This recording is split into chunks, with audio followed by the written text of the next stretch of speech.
যতই টেনশন লাগুক, যতই কষ্ট থাকুক, যতই মনের মধ্যে একটা চাপ থাকুক না কেন, সিজদা গেলে রবের দরবারে মাথা ঝুকালে মনটা একটা শান্তি লাগে কি লাগে না?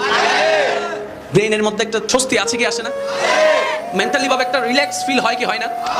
আপনি শুনলে অবাক হয়ে যাবেন, সিজদার যে পজিশনটা, অর্থাৎ যে স্টাইলে আমরা রবের দরবারে ঝুঁকি, সুবহান রাব্বিয়াল আলা বলে আপনি আমি আমরা যেই পজিশনে থেকে রবের প্রশংসা করি, ওটা এমন একটা পজিশন যখন কপালটা মাটিতে, নাকটা মাটিতে, হাতটা মাটিতে।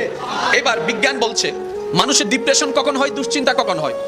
ব্রেনের ফ্রন্টাল ফ্লপের মধ্যে যখন নেগেটিভতা বেড়ে যায়, পজিটিভতার লেভেল কমে যায়, নেগেটিভ এনার্জি বেড়ে যায়, পজিটিভ এনার্জি কমে যায়, তখন মানুষ দুশ্চিন্তায় চলে যায়, ডিপ্রেশনে চলে যায়, হতাশায় চলে যায়। আর এটা এমন একটা মারাত্মক রোগ, অনেকেই সুইসাইড পর্যন্ত করে ফেলছে। এটা থেকে বাঁচার জন্য অনেকেই সুইসাইড করে, অনেকেই বিষ খেয়ে ফেলছে, অনেকে ঘুমের ওষুধ খেয়ে ফেলছে, কারণ এটার মাত্রা ওই লেভেলে। এটা ব্রেনের নেগেটিভ একটা সাইড। বিজ্ঞান গবেষণা করে দেখে, বান্দা যখন সিজদায় যায়, মাটির সাথে কপালের সম্পর্ক হয়, মাটির দিকে কপালটা ঝুঁকে যায়, তখন অটোমেটিক ওই মাটির থেকে তার কাছে পজিটিভ এনার্জি আসতে থাকে, নেগেটিভ এনার্জি যেতে থাকে।